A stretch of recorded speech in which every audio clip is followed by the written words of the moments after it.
3, 2, 1. Welcome to the Wild Cannons podcast. To my right, we have Jeff. Jeff, how you doing? Doing really good today.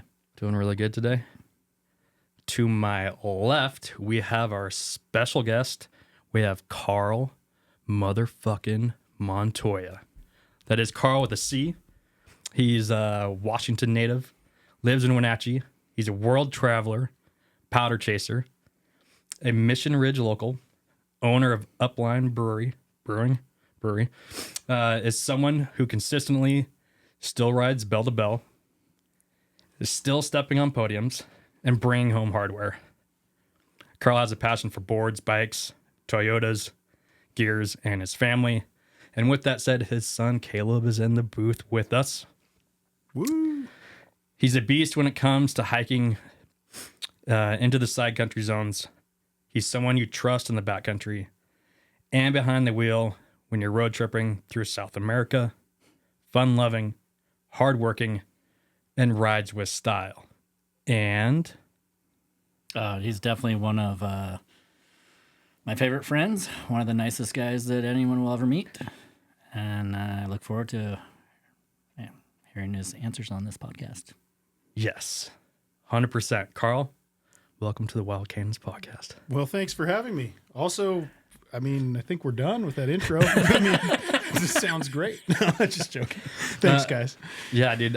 So excited to have you on. I know it's something that Jeff and I have wanted from the very start and just haven't been able to make it happen. So we have you here. And I think this is a great place to kind of look back on how you guys met, especially because we're on the eve of Dougie Fresh. So, Jeff, you want to kind of share? The first time I met Carl Yeah.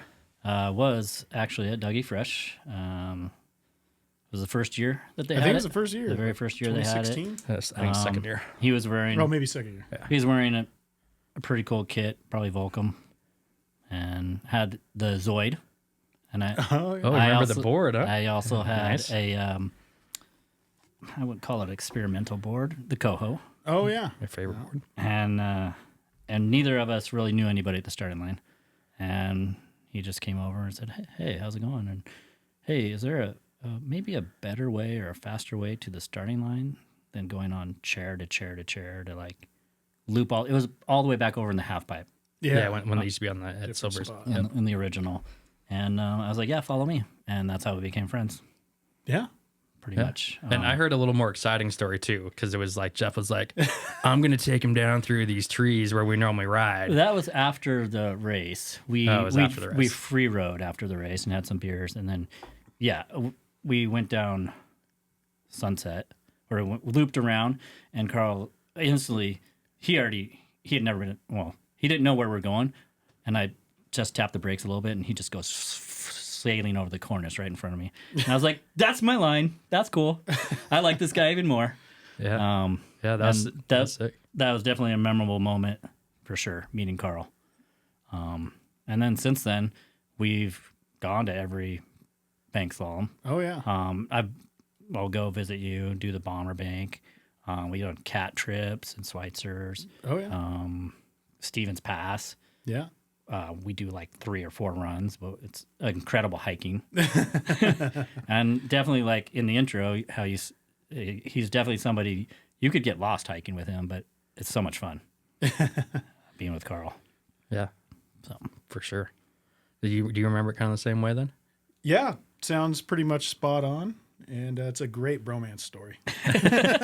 Dude, yeah. When Jeff came back, he's like, "Dude, we got a guy. Yeah, yeah. Yeah, we got a guy." Yeah, and since then, anytime we're out this way in inland Northwest, like Silver, 49, wherever we hit you guys up every time. You know, Oh, yeah. It's always great to have friends in another zone. Pretty close to home, too. It also feels like home. So, Yeah, dude. Well, sick. So happy to have you here, Jeff. Thanks for sharing that story. I feel like it's a pivotal piece, kind of this thing that we've kind of all made together of being able to go on trips and adventure. And you guys have been like yeah. solid trip to Bachelor one year, and we went down to We're all growing old together. South America. That is definitely true. Trying not It's to. been long enough that all of us, our knees and everything else worked better when we met. So, Are we all? it's been a while. Are we all in the same group too for Bank Slalom? this year, Are I we think in the we're all same category? group. Yeah, Dougie's different because they do 45 plus, and I've been in the same one forever. So tomorrow I'll be racing against you, Yeah, Jeff. with the master. Ooh, ninja. with Miyagi himself. Carl was gonna kick my ass tomorrow. Dude, it's showdown. Let's see what you boys got. I don't know. I'm out on this one. He's not good. But let's take it back to when we were young and we had knees, and mentioned that you grew up in Washington. So give us a little story about where you grew up and then how you got introduced to snowboarding. So I mostly grew up in Washington. I was born in Arizona and then lived in Southern California when I was a kid, but when I was 8 years old, moved to Washington State. I grew up in a town called Stanwood, which is on the west side, between Seattle and Bellingham, basically, kind of a small farmer town. It's probably different now, but back in the day, we did all the small town, farmer town stuff, spinach picking and pea vining and everything. And my son's already laughing because it always comes back to spinach picking in Stanwood. We had I had a friend over last weekend from Stanwood come over for the race, and of course it came up because she used to spinach pick also. But that's where it kind of got started. I found out about snowboarding when I was probably about 8 years old, like looking through like skateboard magazines, and I was like, that shit looks awesome and I want to do it so bad.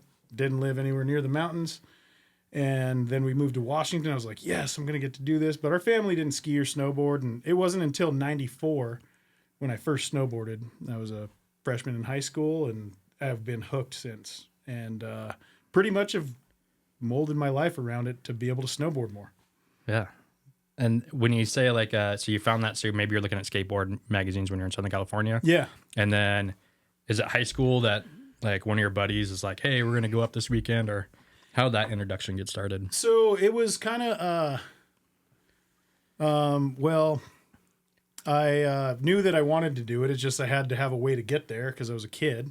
And eventually one of my friends' dad, he snowboarded, and he would take some of our friends up to the mountain. And so I would start to go with them, and they lived in Everett. It was like a half-hour away, so my mom would have to drive me down there, and then I'd hop it in with them, and then we'd go to the mountain up to Stevens Pass, and that's how it all started. And then we actually did have like a ski bus from our town, from Stanwood, on the weekends that I did through high school, and then obviously driving, or friends that drove that were older or whatever. That was pretty much how I had to get to the mountain, and it was not close. I mean, it was solid hour and a half, and Baker was about the same, maybe just a little bit longer to Baker, so I go to Baker quite a bit too.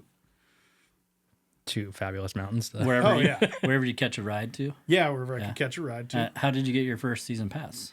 So my freshman year in high school is probably actually Just go back to spinach picking.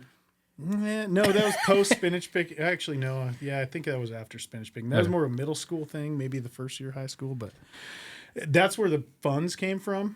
But to buy a snowboard, my first snowboard that I bought was the Noah Selasnik with the skate trucks on the bottom. I had put it on layaway, and it took me like months to pay for that thing. What shop was it? It was Fairhaven Bike and Ski. No, it wasn't Fairhaven Bike and Ski. Sorry. It was shit, I don't know. I can't remember. Was it like it was either in Bellingham? Burlington or Bellingham. I can't remember because I was young and I didn't. Was it the like WWS that was?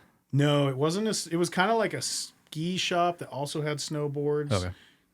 There wasn't a lot of snowboard shops at that time. A couple years later, there was actually some pretty cool snowboard shops. Like what became my favorite was the Slant in Mount Vernon, Washington, Burlington area. Yeah. And but yeah, that board I got from I can't remember the name of the shop, but it was the old layaway.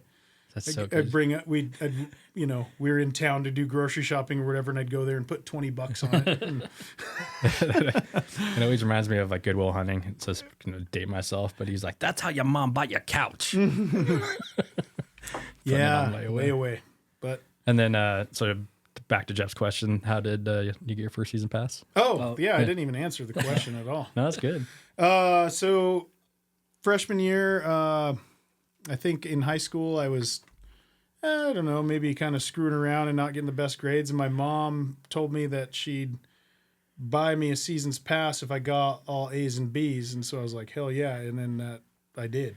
So that turned me around back to doing good in school and stuff. And I got that season's pass, and I've had a season's pass every year since. Dude, that's sick. You know. Dude, a little motivation. Thanks, Mom. Little motivation. Yeah, thanks. And with that, so as you're talking about, like, you're trying to group up with maybe friends to get rides, did you have a crew at all of, like, people that you rode with, or was it pretty loose? So my original crew was my friend Jonathan Brower and Ryan Rockwell. And Jonathan's dad, RIP, was an awesome dude, would take us to the mountain every weekend. And he snowboarded, and, like, you know, back in 94, nobody's parents snowboarded. So it was like really cool that he did. And, you know, he'd take us up every weekend, and, you know, that was really awesome. And, you know, I don't see those guys a lot anymore, but I mean, I see them on social media and stuff, but, Are they still ripping? not a little bit probably, but not so much anymore. You know, it's been a long time. Yeah. Dude, that's so rad though. Yeah. Did the crew have a name? No name. No name. No. The nameless crew. No. And then as you're kind of growing up, you continue riding. You know, and there's stuff that we want to talk about there a little bit later, but what about now? Like, who is your influence around you now for riding? Would you say? Influence? Boy, I don't know. Obviously there's a lot of amazing snowboarders out there that, you know, of course I tend to, be more interested in old school stuff because I'm old. You're still young. It's hard to relate to a lot of the newer stuff that's going on, but you just made it into the old category. Yeah. But no, I mean, throughout the years of riding and you know, going to different places, I've met so many people that are just amazing snowboarders, and it's pretty cool to see. Like, for me, it's like such a big priority in my life, and like one of the main things that I do. Like, I wear snowboard pants more days than I don't. And that's sick. When I meet people that have a similar passion, it's really awesome. You know, it's like it just clicks, and it's easy. Yeah, you kind of get it. Feed off the vibe of others. Yeah. What about maybe someone who's like sitting across from you? Yeah, like for racing, like bank slaloms and stuff, I don't get on the podium that often, and that kid does all the time. And so then I was like, okay, I'll start riding the board. He's riding. So yeah, he's an inspiration for the bank slalom racing. Yeah, and so again, we're talking about his son Caleb, who's hanging out with us right now, and so I was like wondering, is it like, you know, family? Because now he's able to go where he's been able to go where you've been able to go for a long time. But yeah, so like this year, next year he'll be 19, so we do an annual bald face trip, and you got to be 19, and so he'll be joining next year. And daughter's still a couple years out, but love it. Excited for that to be a family affair. Dude, so rad. That is rad. How many days have you had in this year? I don't count, but if you were, this is I mean, it's a slow year, but it's I know you have a but lot I of probably times. still I don't know, 60 or 70. I don't know. And the season's I started in over. October. I know. And like Mission Ridge got this freak early storm where I got a bunch of split boarding days in, and it was actually better then than it is right now. But actually, it's come around this past couple weeks. There's actually decent coverage, but it's just been a tough year. So I've been traveling a lot. Early season, just north of the border, was great. I did a bunch of days in Canada, and then did a few weeks in Japan. That was amazing. And I think we want to kind of circle back to those. Expand on those that, too. Sure, Yeah. Your average days per year, though. Oh, I don't know, like 150 probably. Mm-hmm. So I have you said more days in your snow pants than regular pants. Yeah. Okay, maybe less then. I'm not going to discount 150. No. Like that's not. I'm not I don't know. Maybe it's more. I don't know. I don't count. But what I was thinking though is how do you count? Because I know now, is it on the year? Like, does it start like on January 1st is the season? Because you've been hitting South America during the summer, and that just kind of like, I don't does know. does that count for the previous season or the current season, or is it just all one? Maybe it just has to be a calendar year. I don't know. I don't. Last season though, last summer I did go to South America 2 times. Oh, that's right. Yeah, I could see how you lose track. Yeah. Yeah. I lose track after like 5 or 6 anyway. So. Yeah. But I mean, I'm always, I don't just go. I mean, sometimes I do kind of go just to make myself go when it's not that good. But, you know, I try to always find like the best snow I could ride that day. You know, maybe it's not the best day, but, you know, like, oh, I got like 3 pow turns wherever that I had to work for. Yeah. You know, I think that also aligns of why we enjoy riding with you so much is because we'll go on a mission just to hit one run with 3 pow turns. Yeah. And then take an hour to get back to that same zone. Yeah. I mean, yeah. Sometimes put a little more work in. I mean, the juice versus the squeeze maybe doesn't pencil out sometimes, but it still does for us. So you live in Wenatchee, Mission Ridge. yeah. Which is Mission Ridge your home mountain or Stevens Pass? So you I mean, growing grew up. Stevens Pass was kind of my home mountain, and I've always still held a pass there and everything. But yeah, I live like 3 miles from Mission Ridge. So that's my home mountain for sure. Like, you know, my kids have grown up there. They started skiing when they were 2 years old, and we've lived right by the mountain. So, you know, we know so many people up there. It's a small community, and it's a great place. And it's, you know, it's a good mountain. Like, I mean, it's 2,200 vertical, 2,000 acres, and a lot of people don't realize that. But, you know, we get less snow than a lot of the mountains, you know, in the Western Cascades. But, you know, you learn how to ride it, like with the wind blowing the snow certain places, and, you know, you can ride fresh snow when it doesn't even snow because of wind transport. But, you know, I like the variety too. So, you know, Stevens gets, besides this year, a lot of snow. And so I go there too, and a bunch of other places. I do love coming over to Mission and you're like, oh, it hasn't snowed in a week and a half, but let me show you where to go. Yeah. And it's untouched powder. Yeah. I mean, how many times at Bomber Bank Slalom is like end of March or April, and it's like spring conditions. I'm like, no, trust me, if we hike out here, there's going to be some pow. I'm actually more excited to hike over there than I am to race. Because it just, you know, it stays shaded and north facing, and the snow blows in there. I mean, so it lasts. we ride a lot of south facing runs over there. Yeah. But kind of circling back onto some of the things that you highlighted, I think are some things that we want to get into. And that was, we saw this big migration north of a lot of local riders here going to BC to chase powder. So like, where exactly did you go? And like, like this season? Yeah. Yeah. So in December, cause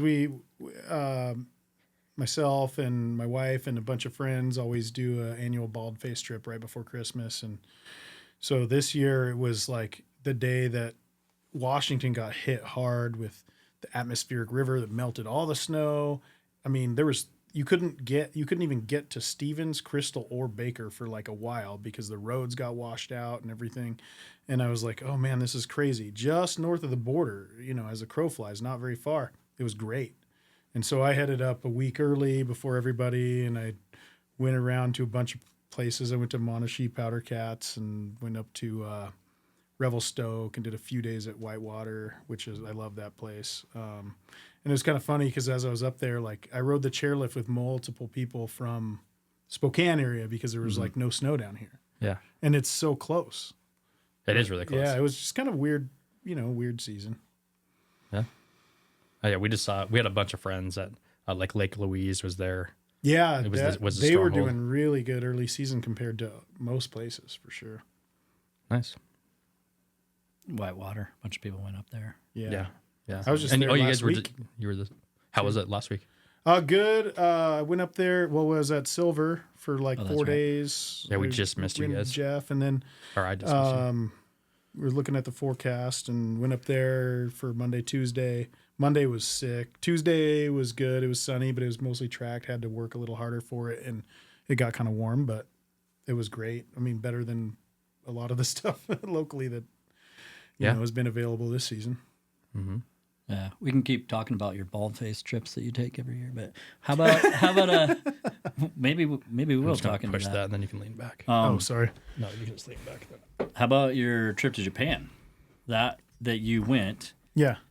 and then you'll expand on how long were you there? Well, so I went down there with my wife and my brother-in-law. Ian, what's up, dude? Yeah, what's up, Ian? We rented a little RV and Okay, let's don't glaze over the little RV. I want to know about like this RV. they're sick. Like it's a Toyota, which I love Toyotas, but it's a Toyota Cam Road base, which is like a small cab over.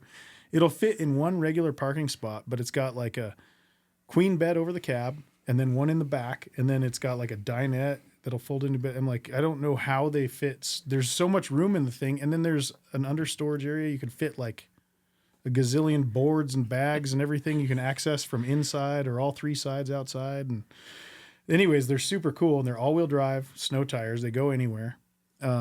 Easy to drive, even on the wrong side of the road and everything. But we did that last year, and so did it again this year. Still with 3 people, a little tight, but you know, we made it work, and then met up with a bunch of friends that were down there too. And man, it snowed so much. I mean, there's 3 feet on multiple days. We were actually looking at forecasts to try to find areas that were going to get less snow because we knew it was just going to be a shit show and things weren't going to open and everything. Didn't have to do pretty much any hiking, all resort riding. And, you know, I probably got 20 days of POW in, and we were going to be there for like, you know, 10, 12 days. And then my wife and her brother had to get back home. So went back to Tokyo. They went home, and I stayed another 10 days. Love it. Yeah. Yeah. I mean, Did you still have the camper guy? I had to trade campers, and they're like, oh, it's the same one, but they gave me a 2-wheel drive, and then there was like feet of snow coming. I had some engine problems with it. Anyways, ended up kind of just using it as a base camp at a house that our friends were staying at. And the owner of the house, got a big shout out to Ash in Kijimadaira, amazing guy. He lent us his family all-wheel drive van to use for the rest of the trip. Like, so we got around everywhere. I mean, the Japanese people are just awesome. And, you know, we got to know him and his family and friends a bit, and it was great. That's like one of the best parts about traveling is the people you meet. Mm-hmm. When was the first time you went to Japan?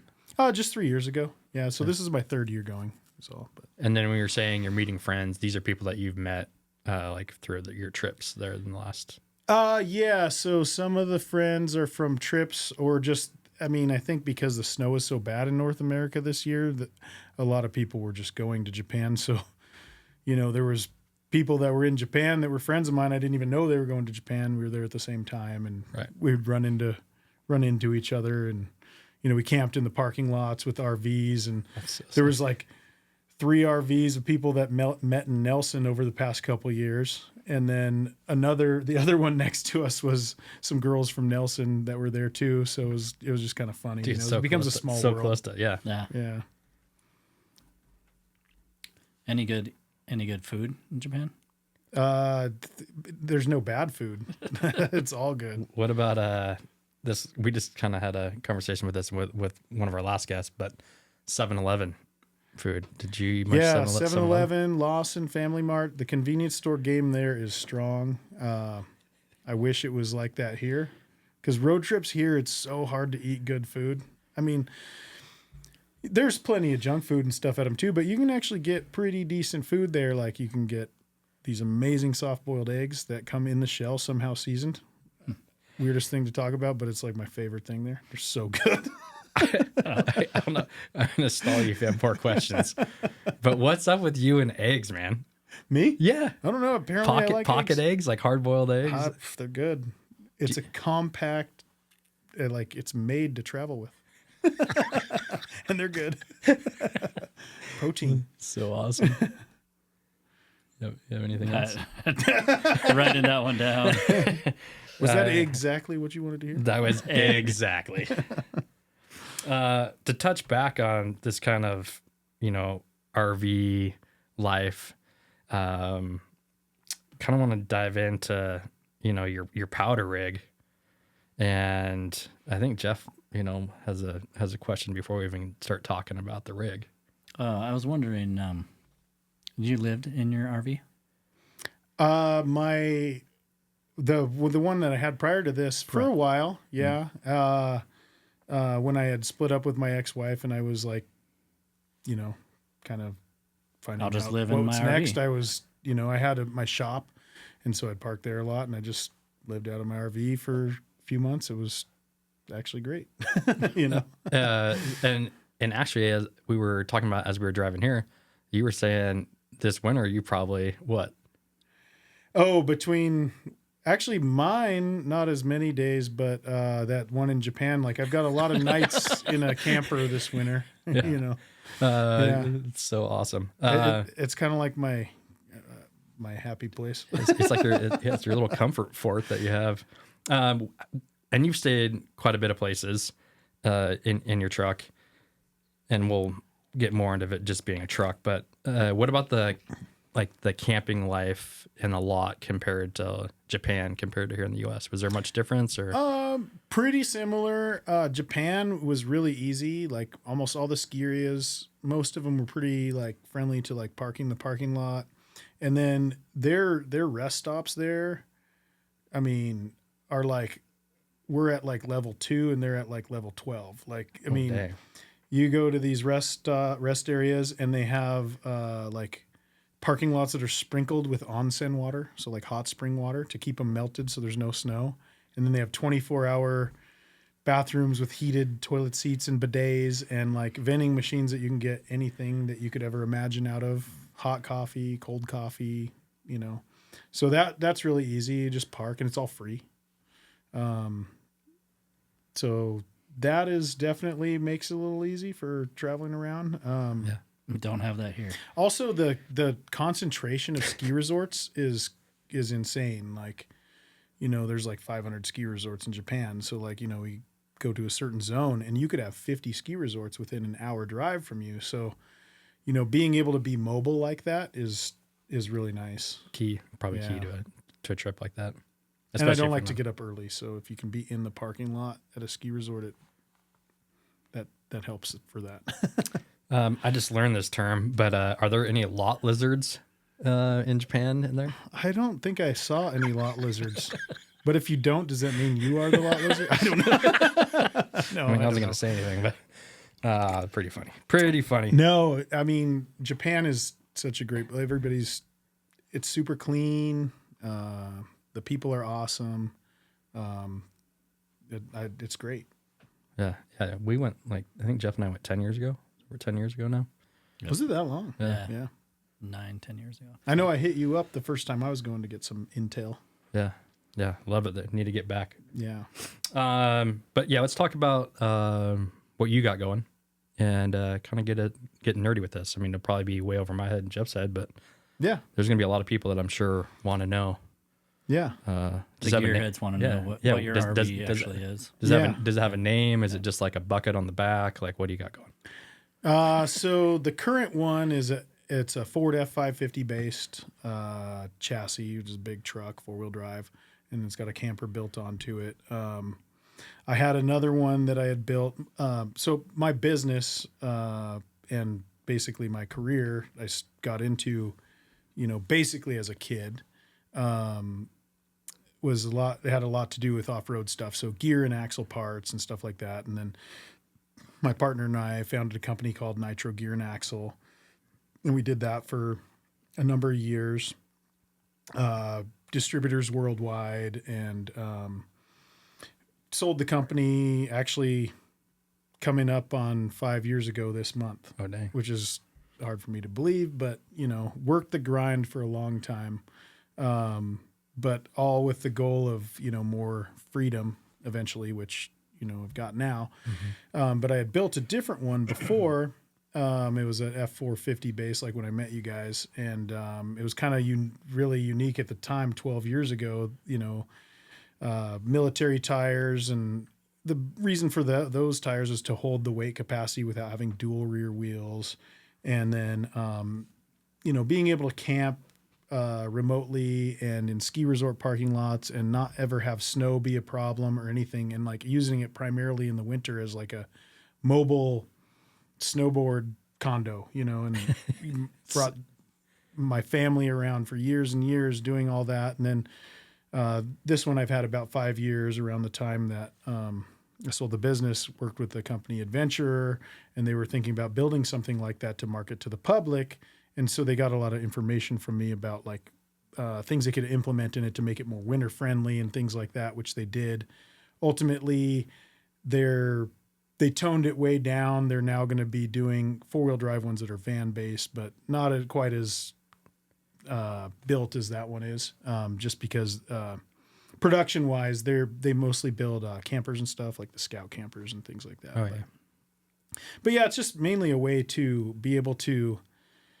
I mean, there's so many times that I'm like, actually, when we went to Silver last week or 2 weeks ago, I was like, my daughter, I was like, hey, do you have to work the next few days? Because they're getting snow. And she's like, okay, let's go. So we just literally that day, it's like 4 p.m, just loaded up and hit the road.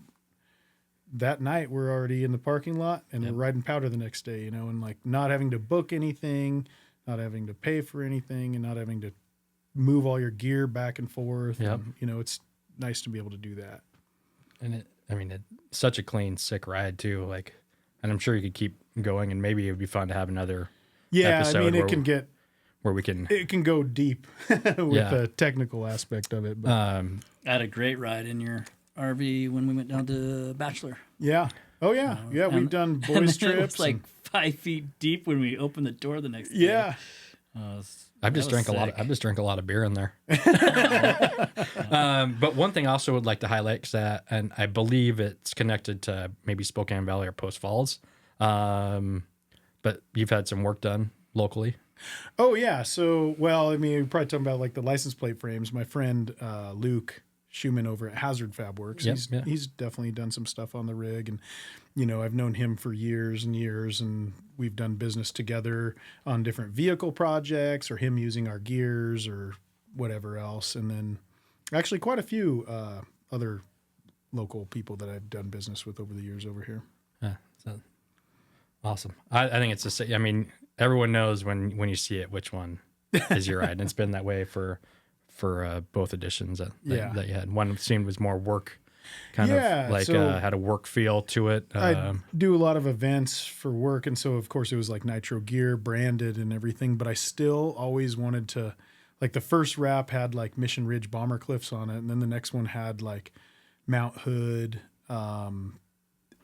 Glacier Peak, Mount Baker, and Mount Stewart on all different sides. I always wanted to like have a local thing. And then this one, since I didn't, by the time I built it, wasn't really like for business. And so Quincy Quigg, that does a lot of the LibTech artwork, all those skunk apes and everything, I got a canvas painting from him, and then we turned that into a wrap, and it's kind of like inspired by like an Old Man Winter, and with there's like 4 snowboarders kind of hidden within it, which is kind of like our family. We travel around to snowboard and go to bank slaloms and stuff like that. Love it. Do you get a lot of people coming up and asking you about it? Yeah. Especially if you're like grumpy or like your family's arguing or something, and then they like come up to the window. What type of camper is that? No, it's cool though. Yeah, you expect that, I guess. Yeah. I've always, being in that industry where we were promoting 4-wheel drive stuff, that's you wanted to kind sell of part it. of You it. wanted to ask. I've been doing that since I was, a kid pretty much, and this kid's doing it now. So. I know, like whatever, 4 years ago, and we're on like some snowboard trip, and he's like pulling out the engine to some like Jeep or Toyota or something like that. And you're like, oh yeah, it's no problem. Yeah. He just asked a couple questions and he's good. Yeah. Yeah. I think we want to kind of dive deeper into some more of international travel, and maybe you could just share a couple stories that stand out to you with your trips to South America. Yeah, so South America, I think I've been going there now for like about 5 years. Ashley and I have been going down there, and then the summer before last, UT and our buddy Travis joined, and we did. We put some miles in. Like, I don't know if you guys thought you were going on vacation or something, but I was like, yeah, so all we're going to do is we're just going to go get this rental car. We're going to drive like 7 hours, and then we're going to do this and this and this and this. And we did like 2,000 miles and like 8 different resorts in 12 days. We traveled super far away and then flew back from where we went. So, I mean, we were putting in the miles. Like, we weren't relaxing a lot. That trip was amazing. It was amazing though, but we were. It's a different style. I mean, it's just a different style. Like, it was busy, but we'd stay a couple days in certain zones, but then we'd be like, well, we're driving by here. Let's check out this small ski resort in the middle of nowhere. And then we were like, had a great time. Then we'd be on our phones trying to figure out where we're going to stay. Yeah. Yeah. It was easy for me. I sat in the back seat. I got to drink beer the whole time. I got to play with the aux cord quite a bit. So it was kind of easy living. You did all the driving. But outside of like maybe just like, I mean, I'd love to keep talking about that trip, and I kind of have before. But what are some things that stand out to you of going down there that someone else that is hearing us talk about it that would kind of push them to actually just do the thing? I mean, if you're thinking about going, one of the main things I like I like to snowboard, obviously, but that's probably the number one reason. But late August in the Northwest now is smoke season. I mean, we live in Wenatchee. You guys know here in Spokane, like, you know, you always have smoke and it'll linger in the valleys. It's super hot that time of year. And like, it's so nice, like mid-August to head to South America, and you step off the plane and it's nice and cool and it's winter there, and to go be on snow. So it gives you a break from that. But then it's also like, you know, you've got the South American culture and everything. And we've been going enough that we've made a lot of friends down there, and it's like an annual thing we do. So it's just, it's super fun. And there's a lot of good resorts. A lot of them get quite a bit of snow. It's different there. It's not as like consistent. So like there's been the past 3 years we get there, and my wife's birthday is August 21st, and she somehow gets 100 centimeter pow day, like on her birthday every year now. But like it'll snow a ton, and then you got to get it while it's good. Usually while it's storming, you can't ride because there's no trees or anything, and everything's shut down. And then the next day is amazing, and you get a couple days of it, and then it could be 50 degrees a couple days later. So it's really volatile there. But, you know, you're talking a lot of latitude because the countries are long and skinny, Argentina and Chile, and then a lot of elevation difference because the mountains are so tall. So there's so many different zones, and we usually kind of just plan to go, and Ashley will have her time allotted off, and then we just go down there, and then we look at what the forecast looks like, and then we'll travel accordingly. But you know, sometimes you end up with you're riding spring conditions. Sometimes it's POW. You know, it's like anywhere, I guess. We had that when we were we had like everything. Yeah, everything. Yep. But have you ever ridden corn that was so good? At Ontionka. Remember that? Yeah, that was really good. We hiked out there, and it was like POW. I mean, it was like 4-6 inches of soft snow. It was fast, but it was like corn snow. Yeah, different than that was like almost all T-bars, right? Yeah. And Palmas. Well, we rode the chairlift, and then after a half an hour of being on it and our boards hitting the trees underneath, we're like, let's ride the T-bar because it was faster. It was faster ride, way faster ride. Slowest chairlift ever. Oh, you would look down at the people on the T-bar and they would just be like cruising by. Yeah. That was that. I remember a lot of Aperol Spritz. Yeah. When we were there, and I think that was the same mountain we were gonna be done, and then you went in maybe like a little bit early. You did something, and then you're like, I'm going to go do some more runs. And I was like, oh, I'm going with you. Oh, yeah, you went with me. Everybody Yeah. was done at that point. Yeah. Yeah. And that last run was really good. It was like one of the best runs that day. Yeah. Always have that. So, There's so many runs that are always like, that was the best one. well, that mountain, we saw so many different mountains Yeah. too, which was crazy. Yeah. And like seeing all the volcanoes too was another And that one was crazy cool thing. too, because it's like we were just driving and that's on our way from where, point A to point B. And I mean, it was a long ways up a dirt road. And remember when we were driving up there at night, we're like, this can't possibly be going to a ski resort. We're like up some logging road or something. Oh no, we show up there and they had this amazing lodge that was all, Yeah, was it built like it was like a German compound or yeah, something it was like that? really old, but like they was had a ski all club. the It like was a ski club. handrails on the stairs were like live logs, and it was pretty neat. Yeah, and then we'd be just packing all our shit in and out in 24 hours. Yeah, packing the truck was Tetris every time. We got good at it though, Yeah, just like the gondolas in Japan. Yeah. the Get biggest all your truck gear we in. could get Hilux with a 5-foot bed and a canopy, and then we got 4 adults in it and board bags, and Travis is a big dude Yeah. and long boards. Your boards are longer than 5 feet. Oh, for sure. Yeah, I don't know how we made that work, but dude, solid trip. Yeah, good times. Lots of traveling adventures, but how about let's backtrack to maybe the Bald-Faced adventures. I know that you had wanted to go there for a long time. And Yeah, I mean, I think probably most snowboarders want to yes. go, and they've got years waiting list, and then you were on that wait the list. first time we went was like 4 or 5 years ago, and we've just been going every year since. Yeah, and then we also go to Valhalla, which is their day operation, which is actually super awesome, and I would recommend it to anybody. Yeah, Jason Klein was just up there. Yeah, yeah. Where do you stay when you're in when you go to Valhalla? RV in the camper. And is that like a parking lot that they have, like where they pick up? Or? So this year they changed it up. So before they had a shuttle bus that'd pick you up starting in Nelson and a few stops along the way, because it's really remote. Yeah. It takes a long time to get up to their tenure where the cats are parked and everything.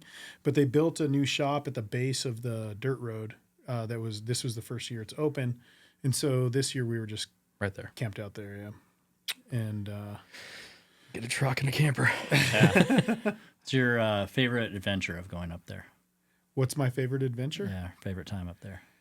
I don't know.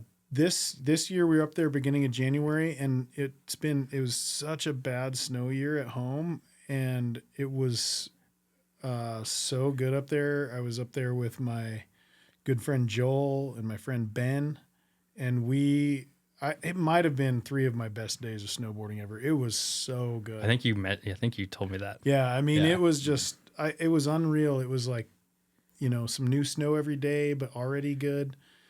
Like, I mean, we had a mix of like blower, where you're getting white roomed every time, but then you also get that hero snow that's like not quite blower, but you can pop off of everything. And, I kind of like that snow too, for sure.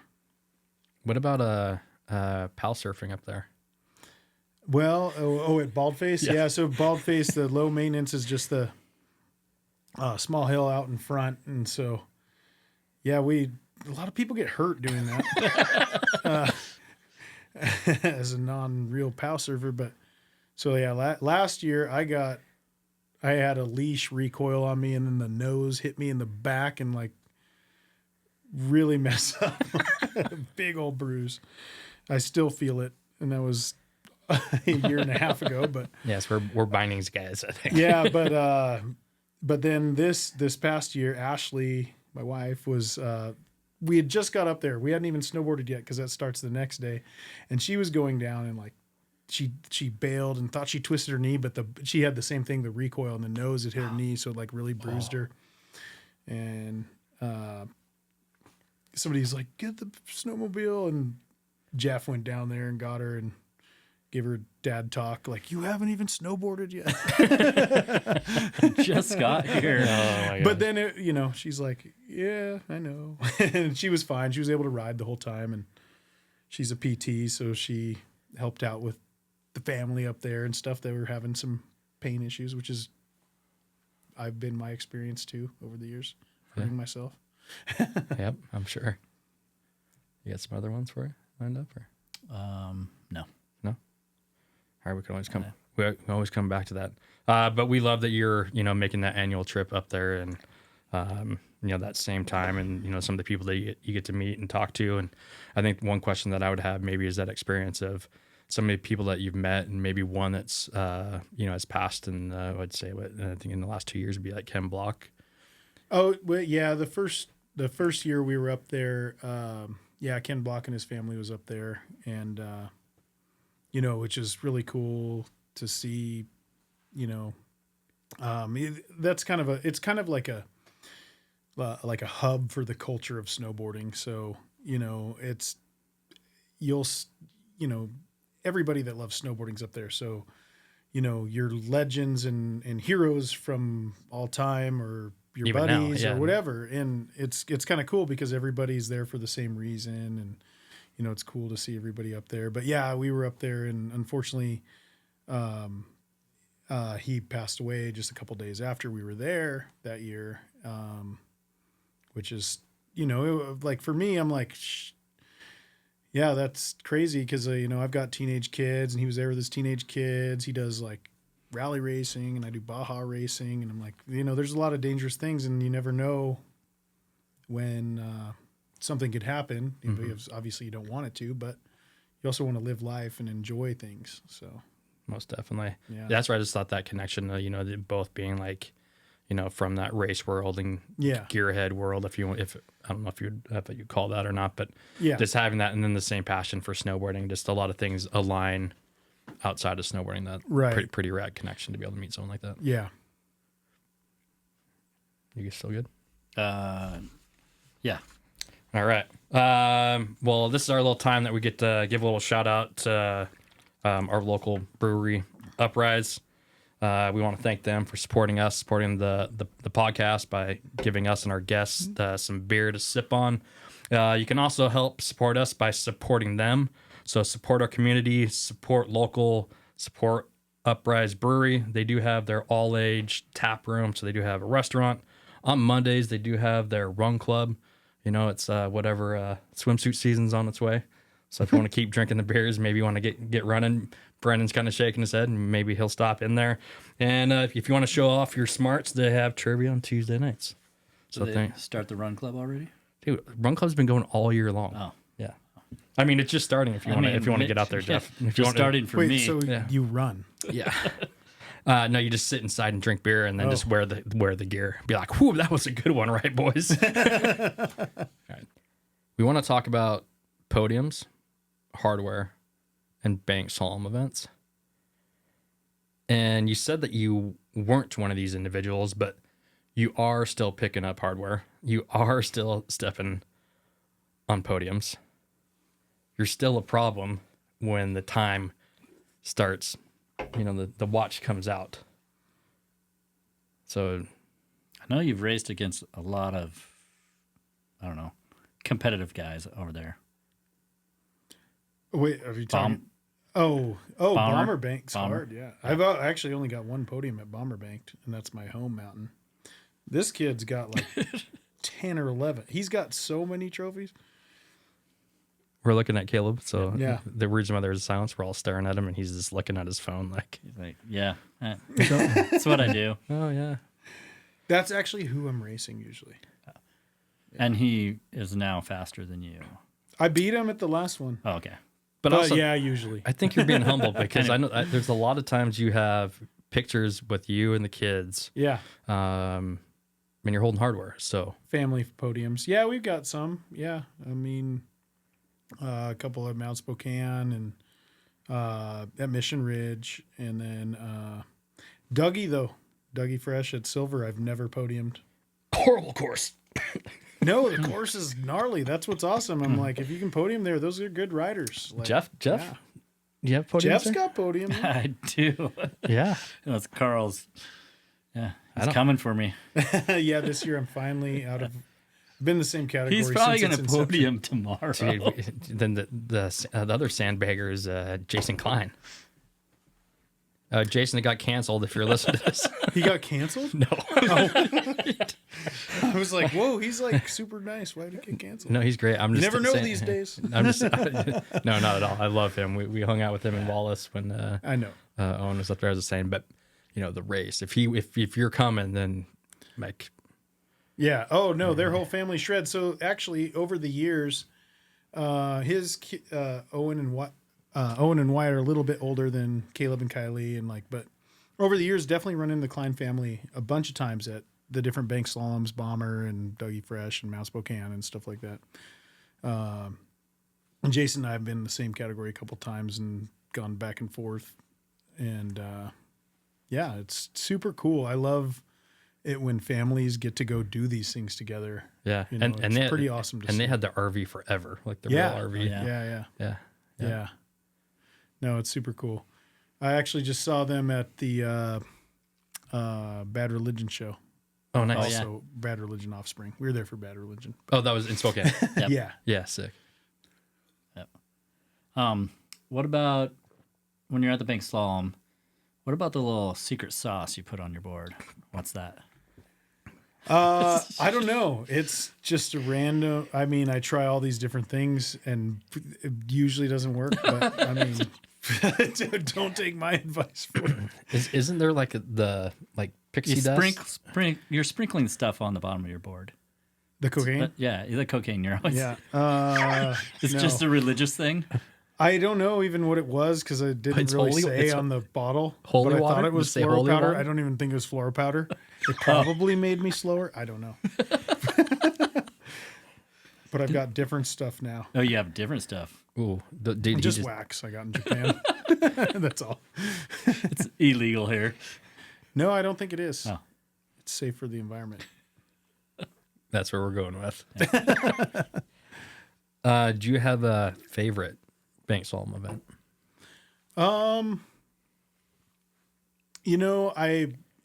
Gosh, they're all great for a lot of reasons. Baker's great because it reminds me that I suck at snowboarding. No. How many times have you been in it? 2 times only. Yeah. And last year I crashed both my runs, which I normally don't crash, but Dude, you it never doesn't crash. matter. No, that one's a gnarly one, but I just love the environment and camping in the parking lot. So many friends and it's just awesome, and it's kind of snowboard like a epicenter for snowboarding culture. For sure. 100%. That's why I like these events the most, anyways. I mean, Dougie Fresh has been a fun one. I mean, I've been going every year since I think when I met Jeff, the second year it started. Yeah. And then Bomber Bank Slalom is probably my favorite because it's on my local hill. I mean, it's all my friends put it on, and it's become a pretty big one. This year there's going to be 300 and something riders, 2 days of racing. They had the pro open class, but there's been so many riders they had to add a pro masters class this year. Yeah. So it's a fun one for sure. And it's usually almost every year it's sunny, and it's also really short commute. I think. I mean, you mentioned 2, and those are probably the 2 that Jeff and I frequent. Yeah. You guys do it way more than I do because I think I like more of the community Yeah. aspect. But I want to ask Jeff though, what would you say with that same question? Favorite? Because you enjoyed, the racing aspect for. You say you don't, but you definitely do. He's already been waxing his board 3 times this Yeah. week, just so you know. Yeah. I buff it and then I fluff it and then and then I redo it, and then I put the cocaine on it. My advice is don't scrape. Just kidding. Just keep building up the wax layer. The thicker That's wax. great advice for all our listeners. But what? Sorry, I mean, I would go with Mission Ridge. I would go with the Bomber. You like that one? I love it because it is it flows. It's turn, turn, turn, turn. Well, Mount Spokane had one last year too. There was this nice turn, turn, turn, turn. And as a rider, I mean, obviously, Mission also has the other one with the no banks. Yeah. That that you last just weekend. said. Yeah. The Skookum. yeah. That I need to come over and do. Yeah. Yeah, the Skookum Kooker is kind of just it's a fun race. It's a non-bank slalom, so it's like gates, but it originally, like way back in the day, it was kind of a more of like an alpine race, like hard boot sort of thing, and then it evolved, and so then they called it the Skookum Kooker, like kook, Like surf. Kooker. So it's a bunch of soft boot snowboarders trying to do a slalom race, and none of us are that great at it. But you got second. Yeah. And then Mister, I don't get on the podium anymore. well, this is all mostly, it's a pretty small local thing. My son and daughter last year got the fastest male and fastest female time of the event. And then this year, they both got first. I got second. And yeah, it was super fun. It actually was really fun to race like a non-bank thing. Like you're like, it's something you don't do. So are you banging gates? Or are you like getting after it?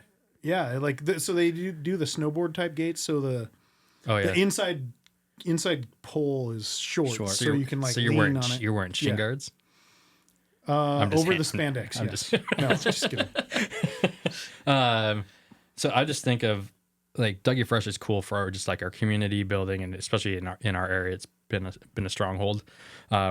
Mission Ridge is by far my favorite. Yeah. For so many aspects of it, just hanging out with you guys, the riders there, but just the flow of the course. I like where it's like technical, but it has so much flow on it. Even though like I'm not in the competitive range, it feels fun to do. And the only one that I really like, Mount Spaghetti has had some fun ones, but I feel like they don't have the manpower to put the time into it. But Snow Ghost.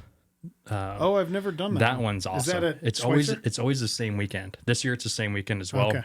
But we did it the first year, and it had that same feel of like the community of like Sandpoint maybe being similar to Wenatchee. So you had like the local feel, but then also the flow of it was like it was just dialed. Yeah. Yeah, and that's what I liked about both those two events. And yeah, I mean, good times. We like to hang out and drink some beers during it. And then, like I said, and when I'm over there for the Bomber Bank, then we get to go hike and ride some leftover POW. Absolutely. That's my favorite part of the whole trip. Yeah. I mean, if there is some POW, I'll get you to it. But yeah, I don't know about this year. Yeah. Although I did actually ride POW last week, which I was not expecting. Was it like a sneaker day like we had here?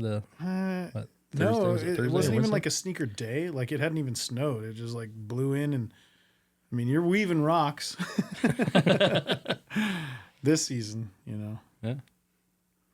But if it's there, I guess should we talk about your other business adventure, Upline? Yeah. So Upline Brewing is a fairly new thing. Been at it like a year. It's a non-alcoholic beer company. The beer is there's an IPA and a golden, 25 and 50 calories respectively, and it's got adaptogens, lemon balm, and ginseng. And for me, it was like a big thing for me because like as I get older, I mean, I've got really old injuries, like a couple of ACL reconstructions, and I've got currently torn meniscus and worn out cartilage, and I'm riding 150 days a year and a lot of all day days. Bell to bell, legit. And, you know, like powder, I could ride all day, every day, no problem. But like the bumpy stuff is pretty tough. But what I've noticed is as I get older, like alcohol does not help with that.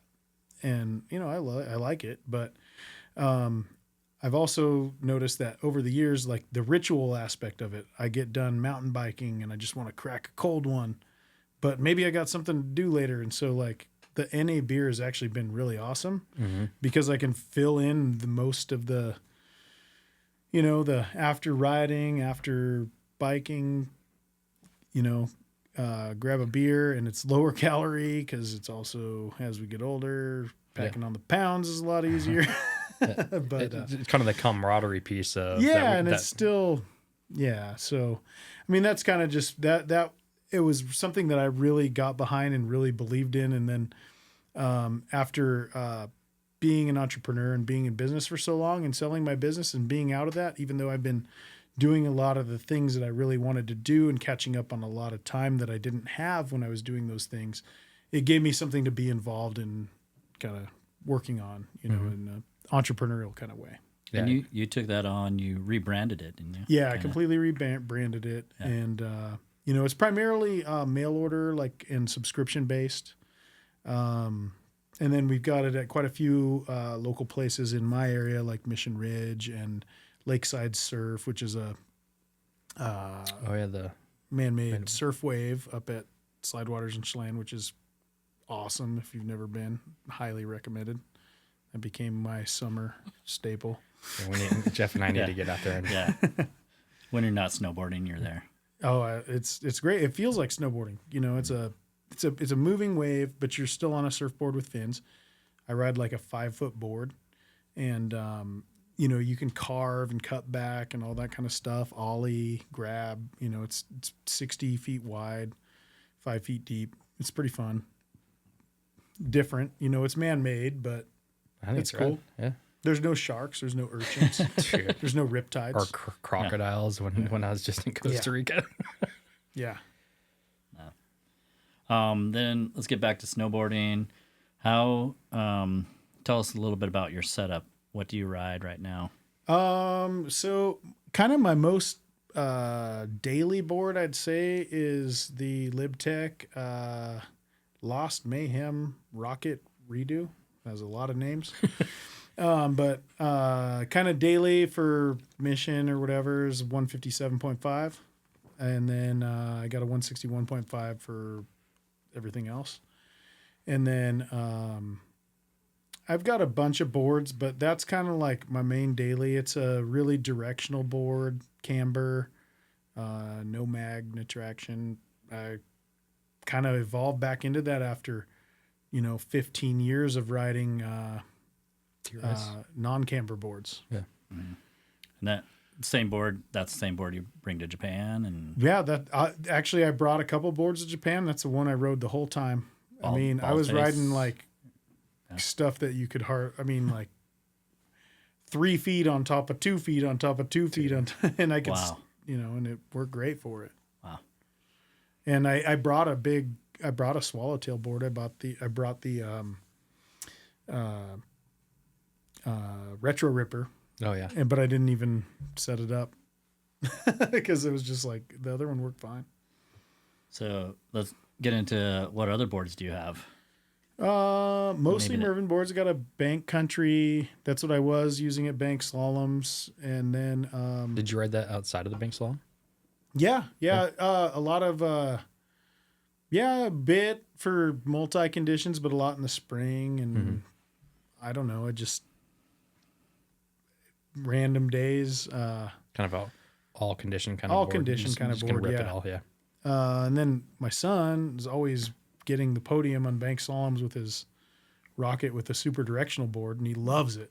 He swears by it. So I was like, okay. So I was at Bomb Hole Cup last year. I was like, okay, I'll try this. And then I got 2 podiums. And so I think that's what I'm going to use tomorrow. I don't know. I don't think the board really is the thing that makes the difference the most. Or the dust you put on it. I don't know. Or scraping it. Don't look at me. I'm not the tech guy. And I'm not trying to win anything. Yeah, and I've had some orcas and golden orcas, a lot of Mervin, a lot of LibTech stuff. I did just recently get Smelly, the drummer of NoFX, which is one of my favorite bands for my whole life. Love it.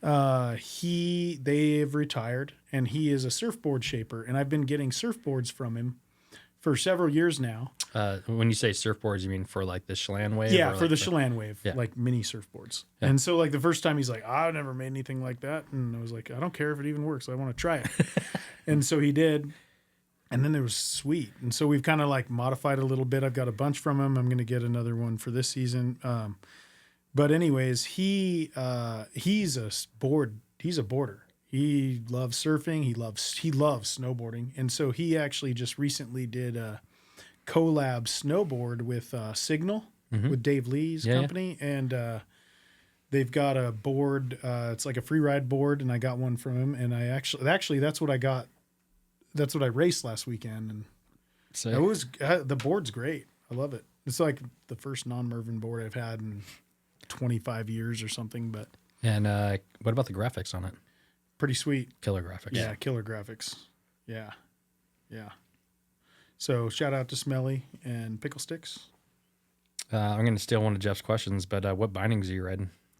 I have a mix of bindings. I've got Union and bent metals. Same. Yeah. Same. You got Any other tech questions? Yeah. What's your stance usually? My or stance angles? is about 23 inches, 27 front plus 3 rear. Dude, I'm always in between the pimp style riders. I ride regular. I ride regular. It's crazy. For me, it's awesome because all my friends have basically always ridden that way, except for Zach. Yeah, riding goofy. Pimp style. Trying to think what Yandel calls it, but Advanced. I like pimp style better. Yeah. Yeah, it's just over the years, it kind of like I started out duck and then both feet move forward over time. And a lot of it's my front knee. I've got 2 old ACL reconstructions and cartilage issues and all this kind of stuff. And having a lot more front angle really helps. It's better to They're charge they're all our right knees. Yours right knee, right? right knee, front Front knee. For knee, me. yeah. And mine's right knee, back knee. Oh, okay. Yandel's right knee, front knee. Yeah. We need to start a conglomerate and figure out how we can get all the stem cell research on this. Yeah. I wonder what Jason is. Is he goofy too? Because he's had some knee problems. Yeah. I mean, it kind of comes with the territory and the age, but Very, very true. yeah. I think the last thing that Jeff likes to ask, and I'm just going to ask this because you've been rocking one, but did you rock like a helmet that was like a hat or something like that? I tried it. I don't. I did try it. Don't like asking that question. But I almost bought into it. Okay, well, we're just gonna leave that. We're putting me on the position for the kook helmet. I don't care. I tried it. I thought it might be the way. And actually I did like it for the it was like tight and it didn't feel you didn't feel like you were wearing a helmet. Yeah. But man, it gave some mushroom top. Mushroom tip head for sure. Well, you're normally wearing a hood, so it's hard to tell. Yeah. I'd say like anyway if you're wearing a helmet or not. But it's one of Jeff's questions that just needed to ask. We're gonna get into a section that is like the quick hitters that we're gonna do like these top 3 that are really quick. But before we get into that, we do have some smelling salts, and we're kind of on the last end of our smelling salts. And This is what I've been afraid of. you said I've never done. You haven't done that before, and we might have something else that you've never done before either. But we're gonna start with this. We have Brandon. Do you have one today? You're always participant. I got producer. one. Caleb's- Got one. Caleb's Awesome. behind We me have waiting. Caleb in the studio too. He has Oh, one. he's got one too. Yeah. So we all have one. Jeff, you can give us the honors, and then we'll blast off. And Caleb, just like put it as close to your nose and sniff as hard as you can. You pinch it, turns red, You just pinch it? Yeah, just pinch it. You It'll don't twist pop. it? No. Yep, just pop. and then Oh, God. No! that's what you do. Oh, God, I got a flashback of drowning in a swimming pool. Dude, mine's like solid red. Ooh. Yours is on the one side, right? Drowning in a Whoa. swimming pool. All right, Chelan. I don't know. Brendan was a good one. Oh, it's so good. I love it. Dude, It's they- actually they kind of make it- nice. Yeah. I'm telling you, when Whoa. maybe even crushing a Why is few. it red? That just lets you know that it's Oh, activated. okay. We need more for the For the race tomorrow. race. Yep. Dude, I am all Jeez. out. You can't like You can lightly smell it sniff again, and it'll still go. Oh, it still goes.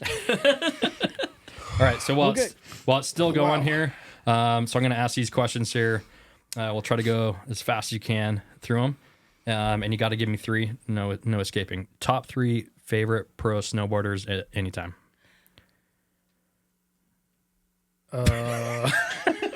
That's a tough one. Okay, I'm just trying to put myself back into the 90s. Yeah, Wow.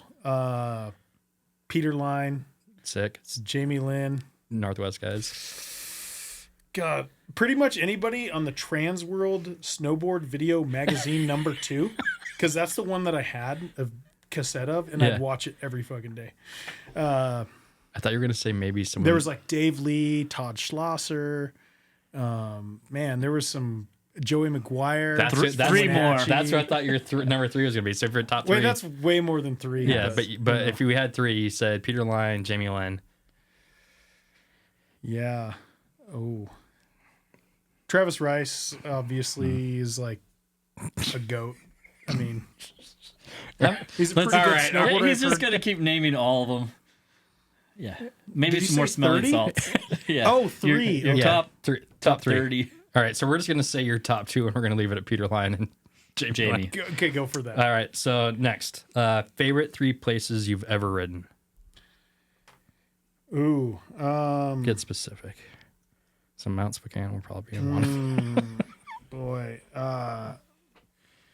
Stevens Pass. Yes. Baldface Valhalla.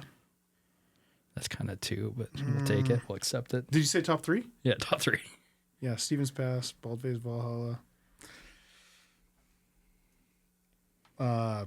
Somewhere in Alaska on a heli. Okay, that works. Favorite 3 people to get tuned up with. I mean, this is a good 3 right here. Well, There's there's 2. There's 2. Unless you're Oh, 3 more? including Well, yourself. Maybe next year. In a couple years. Canada next year. Oh boy, there's so many. So how about you take us 2 out and then Okay. say Well, my buddy Joel and Rex, I was we gonna- just went to a concert last 2 nights ago in Seattle, and we had a good time. perfect. Yeah. All right. So and then we'll just throw Jeff in there, and that'll give you 3. And then last one, top 3 gas station food buys In the U.S. wherever you want. Is there a gas station in 7-Elevens? I don't think there is gas. No, at they 7-Elevens usually do in the Japan. gas separate, but they have Separate. daily markets that do have gas stations. And I'd say it's the soft-boiled eggs. That's right. In the show. So that's 1. Okay. The soft beef jerky. Wait, we didn't have that. Oh, it's good. in It's not that soft. in It's just Japan? like jerky. Oh, yeah. The beef jerky, they got their jerky game is strong. Okay. Because And we have to go back. That's what number I buy every day to throw in my pack for the day. Jeff just packed sake Oh, and the rice I got balls. a new tooth because of that. You did? Yeah, my Because of sake? first night down in Japan, and I had a bottle of sake, and I went out to the RV, and I opened the door, and I grabbed the bottle of sake, and I went to take a drink, and the wind blew the door shut, hit the sake bottle into my tooth, and broke it off. And so I had a snaggle tooth for the whole trip. Actually, not. No. Actually, I do remember that now. Yeah, You still left, sake's good. you still left us 2. You either give us 2 or you give us I can't too do many. math. To what? Another gas station. No, food it buy. was the jerky and the eggs. Yeah, Those two. I need 3. Oh shit. Those little crispy rice cracker things. Like the you mean the like nori, like the seaweed? or- No, it's like they're like those orange crispy rice crackers. They're Yeah. spicy Yeah. in Japan. All 3 of them are Japanese, but they're definitely the best. Oh, yeah, those things are bomb. Yeah, they're good. What are those called? We had a bunch of those too. Spicy rice crackers, I think. Dude, the spicy rice crackers are Yeah. bomb. Yeah. All right, so that got us through our quick hitters. Wasn't that quick? So quick. I'm glad you stuck with 3 like every guest does. And then this one, and then 5, Yeah. 6, 7, 8. I know. 9. I always hear people doing this, and then I do it. This is a little part that we have what comes to mind, and then friends' questions. Sprinter vans. Makes a lot of sense. Can't do it. Okay. Bug bites. I don't like them. Oh, yeah. Fucking bug bites. Not going to be that easy of an answer. Yeah. So now I have this thing. This isn't a quick hitter. If I get bit by like a fly, like the black flies in the summer, when Yeah. I'm spring usually biking, my whole arm will swell up. Yep. Like a allergic bee sting from a fly. And then, Wow. Yeah, I hate the bugs. and then what about getting stung by a bee? It's the same thing. Yeah. Yep. Yeah. That's why I also want to be winter year round because there's not bugs. You don't have to worry about them. I don't even mind them. Like I don't care that bugs are biting me, but like my reaction now is just stupid. It's massive. Like I know it's crazy. It's always like right when you start mountain biking. This one is it's not a question, but it's just kind of a nice little insight of who you are. And this is from Joel. So Joel, thank you so much for providing a little insight. So I'll kind of talk through these because it's something that I think we relate with.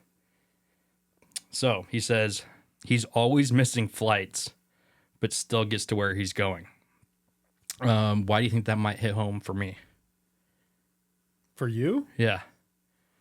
He's always missing flights, but still gets to where he's going. Doesn't everybody? We happen to be. I thought that was just normal. We happen to be in South America, and you booked our flights for. Well, I mean, I did book it for August 2nd when we needed to be for September 2nd. Oh, Yeah. okay. So They're like, this is past already. I'm like, yeah, but not by very much. They're like, no, actually a month. a month. Well, nobody caught us, but Yeah. I thought that was pretty funny. That was something that he brought up. But you just thought you were like an hour late to the airport, or I mean, there's a time difference. And so like, August, September. No, just kidding. It's in the southern hemisphere. It's a month off. He can also eat a bag of Dick's burgers like nobody's business. Yeah. I'm no longer eating burgers No. And why is that? because I ate like 7 in 18 hours, just like 18 hours ago. So that was when you were explaining, like what you were up to, and then this message that kind of made me crack up. And then last was I think this is a great like analysis. Most of Carl's moments are pretty awesome. If he's not having an awesome moment, he gets antsy, then depressed, then angry, then figures out something awesome again. Wait, somebody knows me. I mean, I don't really see the depressed or the angry part, but I can see you get fidgety and want to go do something. So This is very true. but pretty spot on. So thanks, Joel, for Thanks, Joel. Joel's awesome, by the way. providing our little insight there. This puts us into the hot takes. This is where you might have a one answer question, possibly a little time to think about it, but we just hop straight into it. So hot take is iPhone versus Android. Android all the way. Why Android? I don't know. I don't live in California. I don't know. Everyone I know has an Android. Maybe because I'm old. I don't know. resort powder or cat powder? Ooh. That's a tough one. Were you talking side country powder? Maybe I'm or talking cat hike powder or cat powder. I mean, I would say cat powder for consistency, but honestly, a lot of my best runs are just hike to resort powder. Sick. Whack trend in snowboarding right now. I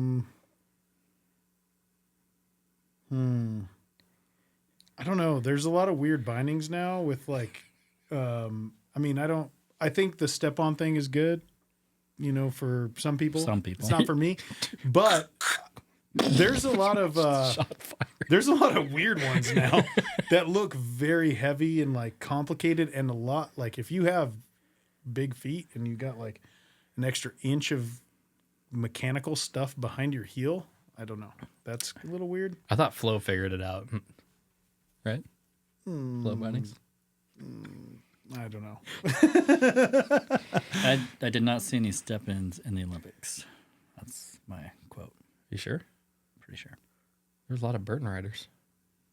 Yeah. I don't know. I'm just. Yeah, I'm you saw I the bottom of the I mean, I don't know. board.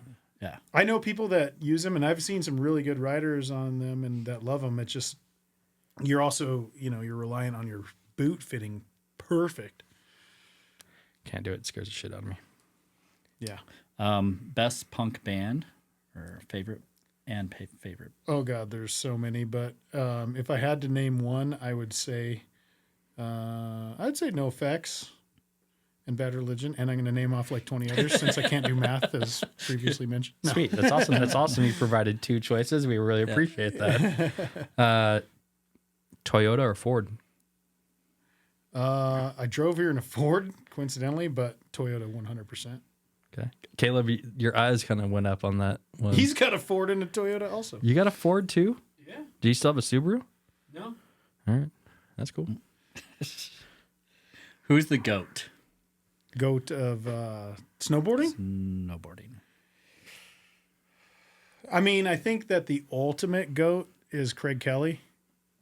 And then We're going to get multiple answers. I'm gonna get like 5. I know, goats. God. No, I just can't- keep no, but Yeah, no, keep going. I don't want to stop I'm you. going to go the 3. Okay, couple different ways. Craig Kelly, and then I think Travis Rice, as far as for overall in like a cool yet commercial type of way, and keeping it going for so long. Oh yeah. You know, Craig Kelly's been gone, unfortunately, for a long time. But I think that there's some serious goats there. And then also there's so many others too, but I can't say. It would be second goat, I guess. Nobody's ever said Second goat. I Third love goat. it. I love it. Yeah. If you had a second goat, Goat the second. do they call them a family? What do you call a group of goats? Anybody? I Is it something cool or not? don't know. My dad. I know has they're called goats. kids. What is he- Yeah, kids.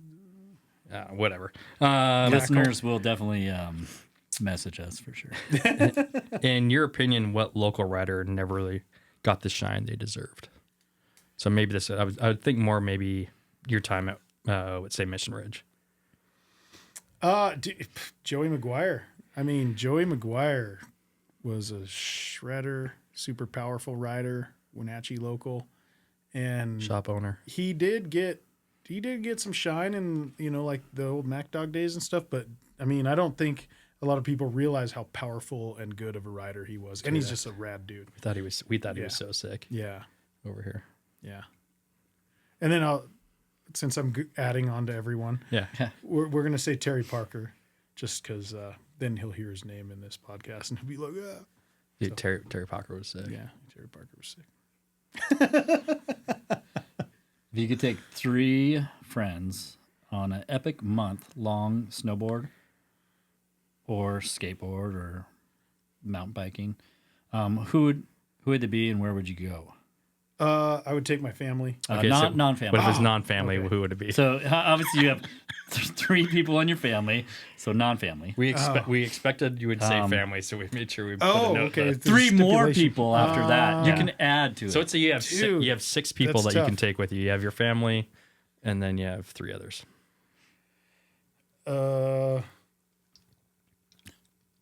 That's tough. Okay, how about I'll bring you guys and Rex and Joel. Oh, that's 4. See, yeah, all of them is too many.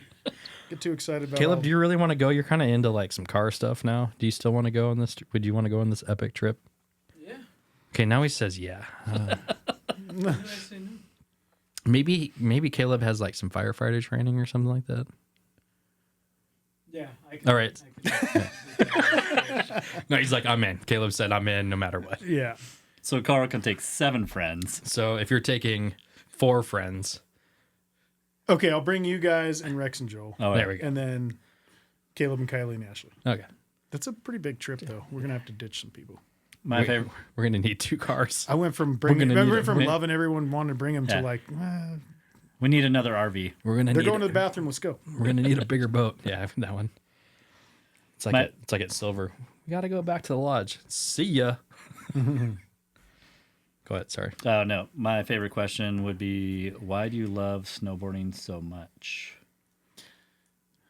That's a good question. I don't know. I just do. No. You know, it's one of those things for me that like when you're doing it, you can really be in the moment and it just feels so good. And like riding POW is something that so many people in this world have never experienced or will never experience. And it is one of the best things ever. And that's why I love it. And it's so good enough that I will like revolve my life around it. That's so awesome. Yep. I mean, we're not supposed to add to it, but I want to add to it. Because There's no rules here. because there's times like one reason why I love riding with Jeff is because we look at the mountain a little bit differently, and it's so fun to watch him, like rip through these lines where I don't really see stuff. And then the same thing when I'm riding with you is like how powerful your turns are. And one thing that Jeff had mentioned that we really didn't talk about is like your edge control and how you can turn, and you have like a real powerful, like just beautiful turn, like in powder and not on powder. So I just like to sit back and watch. So it's fun to not only ride powder, but when you get to ride with people that you enjoy being around, and then you get to see them rip lines, or like it's almost as fun as you riding it. Being what I able mean? to watch somebody like ride POW and the feeling that they're having is awesome. It's like that. So it's like that whole like community feel, I think, just amplifies that. Yeah. Like I get so stoked when I watch my family when they're getting turns. It's like the same enjoyment of actually doing it. I'm like, this is great. I love watching it. Yeah, I get so excited to see that. And you had the enjoyment of you taught them how to snowboard, correct? Yeah, but they give them the basics and they learned it on their own. I mean, And you were able to sit back and watch that. Yeah. And Yeah. And it's another sidebar. Caleb, why did you switch from skiing to snowboarding? What was the? I decided I was cool. He thought I heard maybe that he said if you couldn't hear, he said he decided it was cool. But I also heard that you're doing some races, and when you won skiing, you really didn't get much. And in snowboarding, when you'd get the podium, you got some like goggles and maybe a board, and then you're like, oh, dude, snowboarding is actually Just more fun. all right. We got the more fun answer. Cool. Last question here. Who is a local rider you think we should have on the podcast? But if needed, you have to help us get him in the studio. Oh, maybe Joey McGuire. That'll be a tough one, getting him out of the woodwork. But Terry Parker. That guy's got some stories. That'd be sick. Yeah. Yeah. Terry Parker. Dude. Carl, what's next for you? Eric Baker would be a good one to have on too. He does. He puts on the Bomber Banked and put on the Skookum Kooker and stuff. And he's a local Mission Ridge guy that is a snowboarder through and through for sure. Yeah, that'd be great. Or you get him. We can put him in the truck and pull him over, Yeah.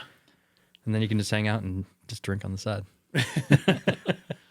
But what do you have next? We have Doggy Fresh coming up this weekend. But is there anything else that you have lined up snowboarding wise? At the end of the month is Bomber Bank Slalom at Mission Ridge, the 28th and 29th. And then next week, it looks like there's actually snow in the forecast. Stevens Pass and a bunch of other places. But hopefully it happens because a lot of the forecasts have been looking so good and then they fizzle out by the time it comes. True. So we'll see. It's been a tough year, but I really want to get some good local POW days, And then any shout outs that you have, thank yous. I wanted to say thank you to my family, Ashley and Caleb and Kylie. Love them. My favorite people to ride with and travel with. And thank you guys for having me. And, thanks for everybody that I've crossed paths with and met over the years and got to snowboard with and share some good times. Dude. Right on, Carl. Thanks, Carl with the C. Thank you, Carl. Thank you.